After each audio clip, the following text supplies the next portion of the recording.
long before the United States existed, long before Europeans arrived on the shores of North America, an extraordinary political union emerged from centuries of warfare. A confederacy so successful that it would survive for hundreds of years. Some historians even argue that its principles later influenced modern democratic governments. This is the story of the Haudenosaunee Confederacy, the Great League of Peace.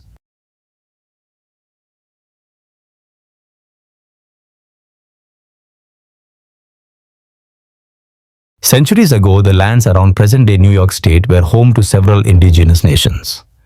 Among them were the Mohawk, Oneida, Onondaga, Cayuga, and Seneca peoples. These nations shared similar languages and cultural traditions. Yet despite their similarities, conflict was common. Raids, revenge attacks, and warfare created generations of suffering. Entire communities lived in fear. The cycle of violence seemed endless. But according to Haudenosaunee tradition, a remarkable leader would appear. A man remembered as the Great Peacemaker. His vision would change history forever. The Great Peacemaker, known as Daganavida, carried a revolutionary message. Instead of war, he proposed unity. Instead of revenge, he proposed peace. According to tradition, he traveled from nation to nation, urging leaders to abandon conflict and join a single alliance. He was assisted by a powerful speaker named Hiawatha.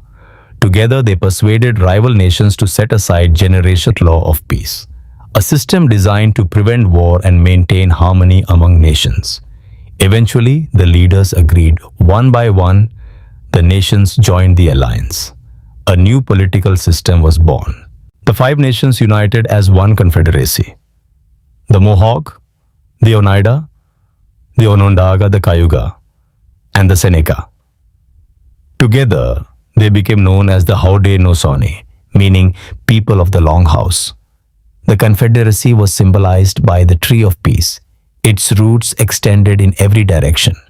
Anyone seeking peace could follow those roots and join the alliance.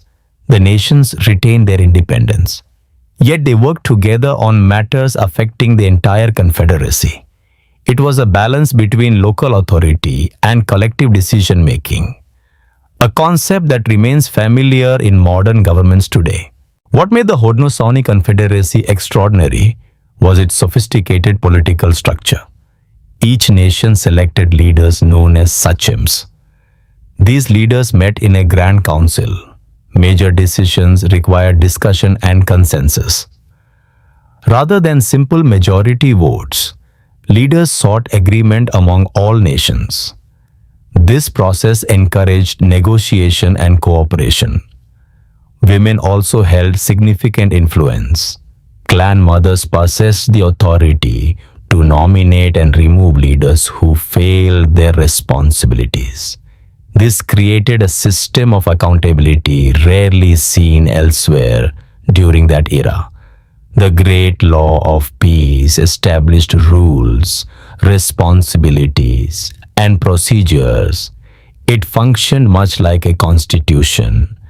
Centuries before many European democracies emerged. Before Europeans arrived, the Haudenosaunee developed thriving communities. Large longhouses sheltered extended families. Agriculture flourished. Corn, beans, and squash became known as the Three Sisters. Trade networks connected distant regions. The Confederacy provided stability and security, allowing culture, commerce, and diplomacy to flourish. For generations, peace endured among the member nations, an extraordinary achievement in a world often defined by conflict. The Haudenosaunee Confederacy remains one of the most remarkable political achievements in North American history. Long before the founding of the United States, long before the drafting of modern constitutions, indigenous nations created a sophisticated system of governance built on unity, consensus, and peace. Its legacy continues today. a reminder that democracy and political innovation did not begin in Europe alone. They were also flourishing in the forests of North America, centuries before the arrival of Columbus. And their story deserves to be remembered.